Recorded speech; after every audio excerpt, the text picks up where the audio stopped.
بسم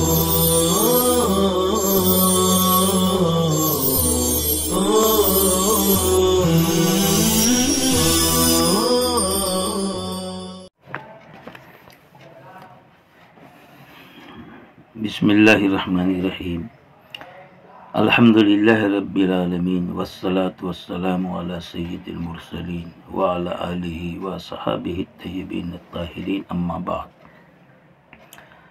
فاعوذ باللہ من الشیطان الرجیم بسم اللہ الرحمن الرحیم وَإِذْ قَالَ إِبْرَاهِيمُ لِأَبِيهِ آزَرَ أَتَتَّخِذُ أَصْنَامًا آلِهَةً انی اراک وقومک فی ضلال مبین صدق اللہ العلی العظیم۔ عزیز طلبہ، ماقبل میں آیت تھی قل اندعو من دون اللہ ما لا ينفعنا ولا يضرنا۔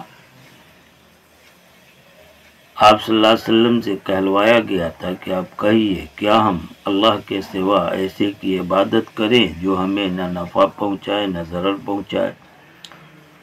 اسی پر عطف کرتے ہوئے یہ آیت ہے وَإِذْ قَالَ إِبْرَاهِيمُ لِأَبِيهِ آزَرَ۔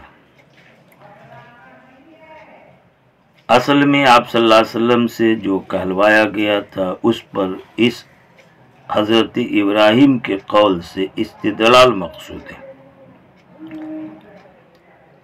وجہ یہ ہے کہ کفار مشرکین جو مکہ کے تھے وہ حضرت ابراہیم کو مانتے تھے، اپنے آپ کو دین ابراہیم پر کہتے تھے، اسی لیے ان لوگوں کے ابراہیم علیہ السلام کی توحید کے دین کو چھوڑ کر شرک والے دین اختیار کرنے پر شناعت کی گئی کہ تم خود کو دین ابراہیم پر کہتے ہو جبکہ ابراہیم بتوں کی عبادت نہیں کرتے تھے۔ انہوں نے تو اپنے خاص رشتہ دار کو، اپنی قوم کو بتوں کی عبادت سے روکا تھا اور نہ ماننے پر ان سے بیزاری ظاہر فرمائی تھی۔ بہرحال استدلال کراتے ہوئے یہ آیت نازل ہوئی، اور یاد کیجئے اس ظرفیہ ہے، اس کا عامل محذوف ہے اذکر، اور یاد کیجئے اس وقت کو جب کہ ابراہیم نے اپنے ابی باپ سے کہا۔ ابی باپ سے مراد کیا ہے؟ باپ ہی ہے یا باپ کے علاوہ چچا؟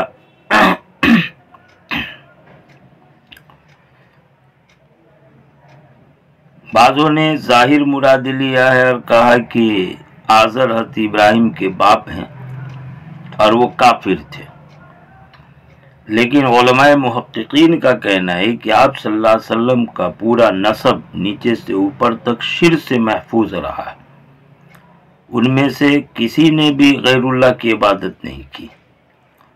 اس وجہ سے یہاں ابھی باپ سے مراد ان کے چچا ہے، عرف میں چچا کو بھی باپ کہہ دیا جاتا ہے۔ بہرحال جو بھی ہو، آزر یہ لقب ہے، اصل نام تاریخ ہے۔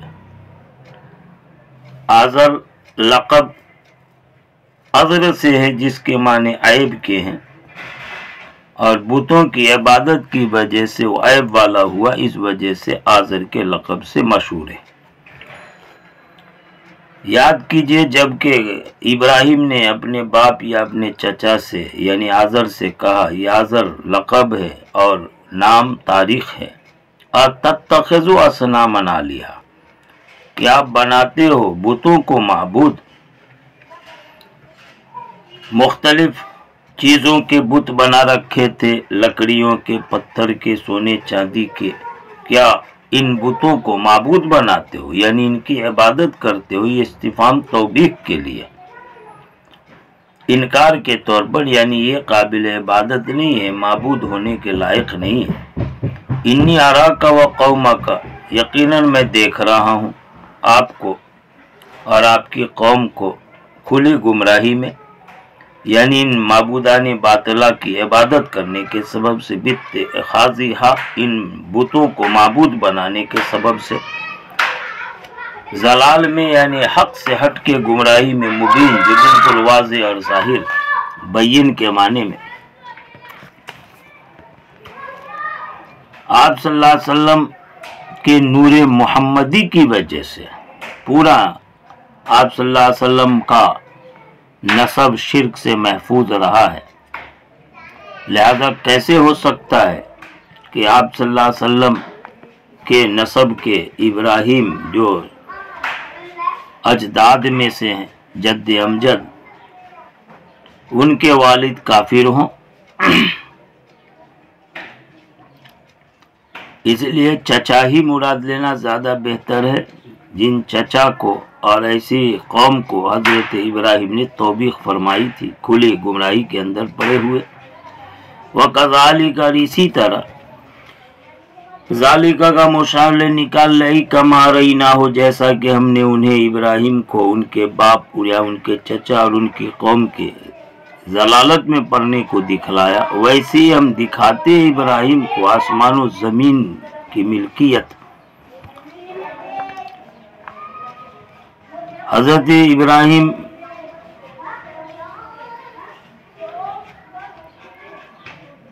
کو فطری طور پر توحید پہ پیدا کیا گیا تھا، لہذا وہ فطری طور پر موحد تھے، ان میں شرک کا کوئی شائبہ بھی نہیں تھا۔ لیکن پھر بھی یہ جو زمین و آسمان کی ملکیت ان کو دکھلائی گئی تھی، یہ اس لیے تاکہ وہ قوم کے سامنے استدلال کریں۔ اللہ کی زبردست قدرت بتائی گئی تھی، گویا ان کی توحید مشاہدے سے تھی، ان کے لیے دلیل سے نہیں تھی۔ دلیل سے توحید دوسروں کے لیے ہوگی، لہذا دوسروں کے واسطے زمین و آسمان کی ملکیت دکھائی گئی۔ کہتے ہیں اسی طرح جیسا ہم نے انہیں دکھایا ان کے باپ قوم کی گمراہ کرنے کو، ویسے ہی ہم دکھاتے ابراہیم کو ملکوت ای ملک السماوات والارض، آسمان و زمین کی ملکیت۔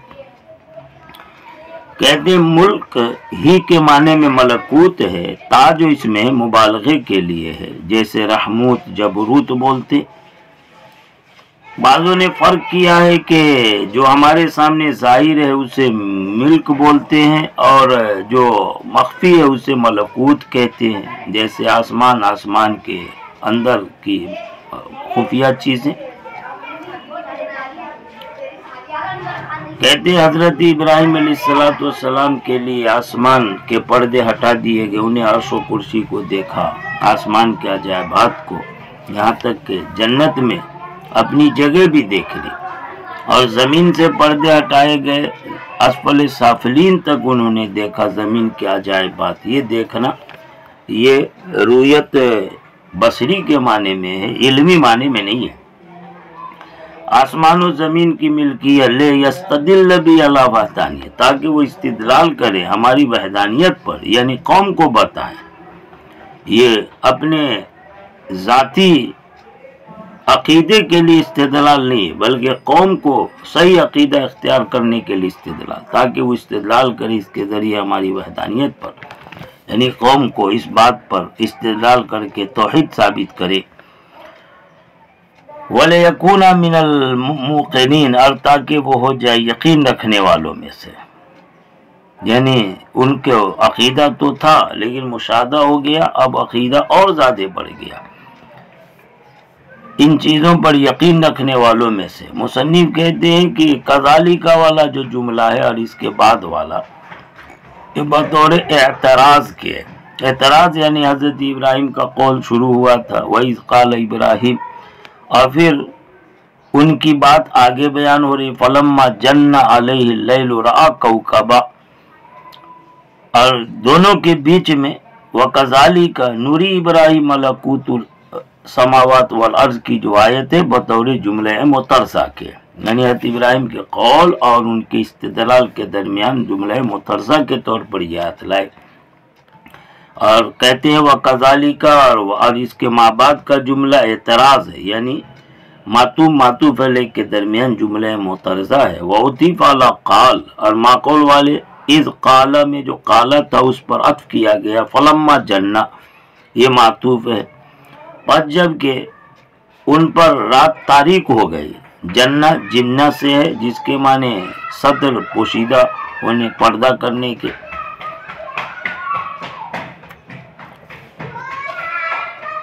تو جب ان کے اوپر رات تاریک ہو گئی، رأى کوكبا تو انہوں نے ایک ستارے کو دیکھا، قیلہ کہتے وہ زہرہ نامی ستارہ ہے، اس لیے کہ وہ ستارہ سب سے زیادہ روشن طلوع ہوتا ہے۔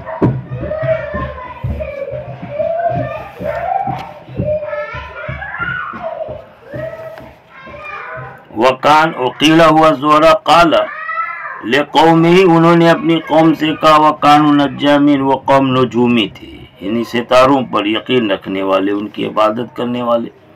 ھذا ربی، یہ میرا رب ہے، یہ انہوں نے حضرت ابراہیم نے واقع اور اپنے عقیدے کے اعتبار سے نہیں کہا تھا، بلکہ ان ستاروں کی عبادت کرنے والوں کے زعم اور گمان کے اعتبار سے، اس لیے کہا ھذا ربی، یہ میرا رب ہے، یعنی تمہارے گمان میں، ورنہ ان کا تو اصل عقیدہ یہ تھا کہ اللہ کے سوا کوئی رب نہیں۔ فلما افلا، پھر جب کہ وہ ستارہ غائب ہو گیا، ڈوب گیا، تو انہوں نے کہا لا یحب العافلین، کہ میں ڈوبنے والوں کو پسند نہیں کرتا۔ یہ بھی اصل میں حضرت ابراہیم کا ان کی قوم پر استدلال کرنا تھا، اس بات کو پسند نہیں کرتا کہ میں ان کو بناؤں رب، اس لیے کہ رب لا یجوز علیہ التغیر والانتقال، اس پر جائز نہیں ہے عدل بدل ہونا اور منتقل ہونا ایک حال سے دوسرے حال کی طرف، اس لیے کہ متغیر ہونا اور منتقل ہونا یہ دونوں حوادث کی شان میں سے، اور جو رب ہوتا ہے وہ حادث نہیں بلکہ قدیم ہوتا ہے۔ اس طرح واضح استدلال کیا، فلم ینجع فیہم ذالک، لیکن ان میں ہی ان کا یہ استدلال اثر نہیں کیا، لم ینجع اے لم یؤثر، کوئی اثر نہیں کیا۔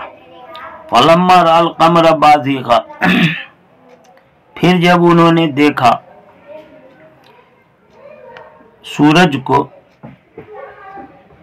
فلما رأى القمر بازغا، چاند کو دیکھا، بازغ طلوع، بازغ بزغ سے اسم فاعل، طلوع ہونے کے معنی روشن ہو کر طلوع، قال لهم، تو لوگوں سے کہا یہ میرا رب ہے۔ یہ بھی حضرت ابراہیم کی طرف سے ایک اور دوسرا استدلال ہے، یعنی جس کو تم معبود مانتے ہو یہ سب متغیر ہونے والے، فنا ہونے والے ہیں، اور رب متغیر نہیں ہوتا، فانی نہیں ہو تو باقی ہوتا ہے۔ فلما افلا، چنانچہ جب وہ ڈوب گیا، قال تو کہا لم یہدینی ربی، اگر میرا رب مجھے رہنمائی نہ کرے، یہاں پر لم یہدینی سے بظاہر لگ رہا ہے رہنمائی نہ کرے، ہدایت نہ کرے، کیا اس سے پہلے وہ ہدایت سے محروم تھے؟ وہ تو ہدایت پر تھے پہلی سے، اس لیے مصنف نے یثبتنی علی الہدی نکالا، یعنی اصل ہدایت تو حاصل تھی، تو یہاں پر ہدایت کا حصول مراد نہیں ہے بلکہ اس پر ثبات اور جمع ہو، یعنی اگر وہ مجھے ہدایت پر ثابت قدم نہ رکھے، لاکونن من القوم الضالین، تو میں ضرور ہو جاؤں گا ظالم قوم میں سے۔ یہ بھی حضرت ابراہیم نے جو کہا تھا یہ خود اپنے اعتبار سے نہیں بلکہ قوم کی طرف تعریض کرتے ہوئے، اشارہ کرتے ہوئے کہ دیکھو ستارہ ڈوب گیا، اب چاند آیا یہ بھی ڈوب گیا، اپنی قوم کو تعریض کرتے ہوئے کہا بِأَنَّهُمْ عَلَى ضَلَالٍ، تعریضاً یہ بتایا کہ تم لوگ گمراہی پر ہو، ایسے کی عبادت کرتے ہو جو خود قائم نہیں رہتا ہے، جو غروب ہو جاتا ہے، ڈوب جاتا ہے۔ فَلَمْ يَنْجَ فِيهِمْ ذَلِكَ، تو ان میں یہ بات بھی اثر نہ کی، اس دلیل کا بھی کوئی فائدہ نہیں ہوا۔ فَلَمَّا رَأَى الشَّمْسَ، پھر جب انہوں نے دیکھا سورج کو بازغا، روشن، بالکل روشن ہو کر طلوع ہونے والا، قال، تو کہا ھذا ربی ھذا اکبر، یہ میرا رب ہے، یہ بڑا ہے، یعنی ستارے اور چاند کے مقابلے میں۔ اس سے بھی استدلال کرنا مقصود تھا قوم پر کہ دیکھو یہ سب سے بڑا ہے، یہ معبود ہونے کے لائق ہے، لیکن نتیجہ یہ کہ یہ بھی غروب ہو گیا، وہ بھی ڈوب گیا، پھر برات ظاہر کی، یہاں تک انہوں نے اپنی حجت کو تام کر دی۔ یہاں پر سوال یہ ہے کہ ھذا، یہ اس میں اشارہ مذکر ہے جو شمس کی طرف لوٹ رہا، حالانکہ شمس مؤنث سے بازغہ مؤنث لائے تو حاض ہی کہنا چاہیے، لیکن یہاں پر مذکر جو حاضہ لائے، یہ آگے جو رب بھی آ رہا ہے خبر مذکر ہے، تو خبر کی رعایت میں یہاں پر اس میں اشارہ کو مذکر لائے، کہا کہ یہ ذکرہ اس کو مذکر لائے، اس کی خبر کے مذکر ہونے کی وجہ سے ربی یہ میرا رب ہے، حاذا اکبر یہ اس سے بڑا ہے، یعنی جسم میں، جسامت میں، وسعت میں، تابناکی میں یہ اس سے بڑا ہے، یعنی ستارے سے اور چاند سے۔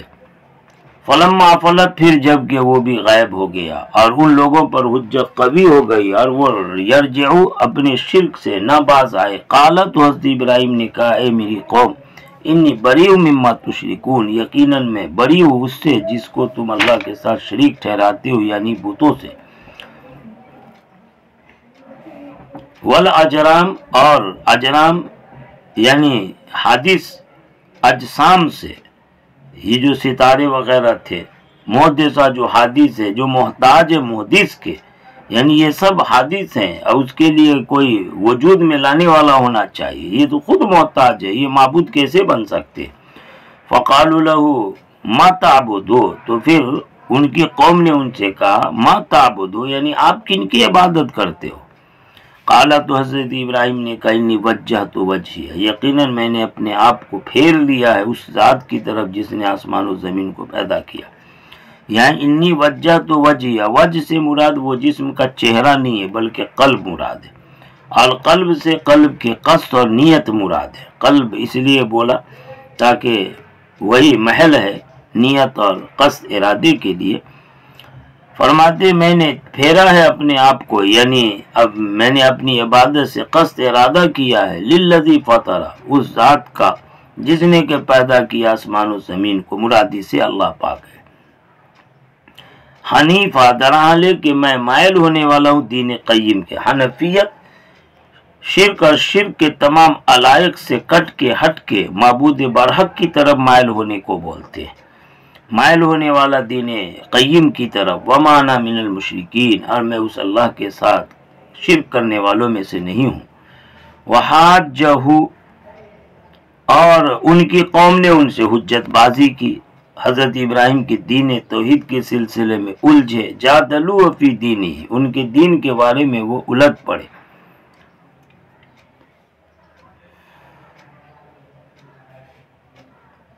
وحددوہ بالاصنام، اور ان کو دھمکی دی بتوں کی، دھمکیاں تصیبو بسوء کہ یہ بت ان کو ضرر پہنچائیں گے، ان ترکہا اگر انہوں نے بت کو چھوڑ دیا۔ قالت، و فرمایا اتحاجونی، ضرر پہنچانا یعنی جنون لاحق کر دے، عصا کو بگاڑ دے، مفلوج کر کے رکھ دے۔ تو حضرت ابراہیم نے کہا کیا تم لوگ مجھ سے حجت بازی کر دو؟ اتحاجونی، نون کی تشدید کے ساتھ اور تخفیف، اتحاجونی اور جونی دونوں پڑھ سکتے ہیں، تشدید اور تخفیف۔ بحذف تخفیف کی صورت میں بحذف احدی النونین، دو نونوں میں سے ایک کے حذف کے ساتھ ہوگا، اور یہ نون رفع ہے یعنی مرفوع والا نون، عند النحاة جو محذوف ہے نحویوں کے ہاں، اور نون وقایہ محذوف ہے یعنی نون رفع جو پہلے ہے، نون وقایہ جو بعد میں۔ تو نحویوں کے نون رفع جو فعل مضارع کے اخیر میں ہوتا ہے وہ محذوف ہے، اور قرہ کے یہاں نون وقایہ محذوف ہے، یعنی کیا تم لوگ مجھ سے حجت بازی کرتے ہو، تجادلونی الجھتے ہو۔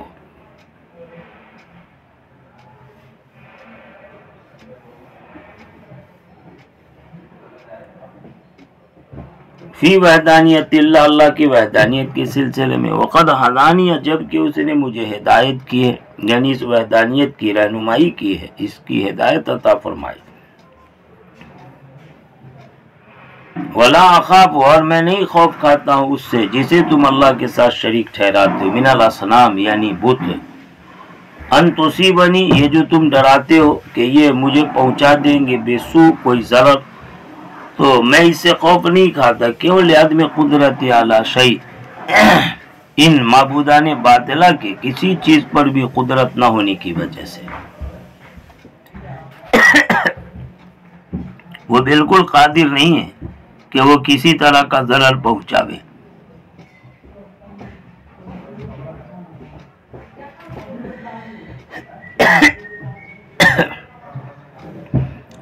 یعنی وہ بت کہ مجھے ضرر پہنچائے ان کے کسی چیز پر قادر نہ ہونے کی وجہ سے. الا ایشا، الا لیکن کے معنی میں یہ استثناء منقطع ہے، مگر یہ کہ میرا رب کوئی چیز چاہے، اگر کوئی ناگوار ناپسندہ بات، کوئی ضرر پہنچانا رب کی چاہت ارادہ ہو تو پھر ٹھیک ہے، ورنہ وہ نہ چاہے تو کوئی بھی کسی طرح کا کوئی ضرر اور نقصان مجھے نہیں پہنچا سکتا ہے. یصیبنی فیکون، مگر یہ کہ رب چاہے مکروہ ناگوار چیزوں میں سے کہ وہ مجھے پہنچے، فیکون تو وہ ہو جائے گا. وسع ربی کل شیء علما، میرا رب ہر چیز کو علم کے اعتبار سے وسیع ہے، یعنی ہر چیز کا احاطہ کیے ہوا ہے اپنے علم کے اعتبار سے.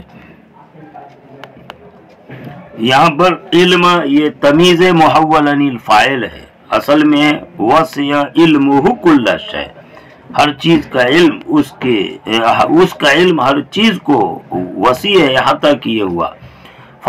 افلا تتذکرون، کیا تم لوگ نصیحت حاصل نہیں کرتے؟ اصل میں افلا تتذکرون حمزہ کا مدخول فا کا معطوف علیہ محذوف ہے. اصل عبارت ہوگی اتعرضون عن التأمل، کیا تم ان دلیلوں میں غور کرنے سے اعراض کرتے ہو؟ فلا تتذکرون، اور تم نصیحت حاصل نہیں کرتے اس سے، فتؤمنون کہ تم ایمان لے آتے. وآخر دعوانا ان الحمد للہ رب العالمین.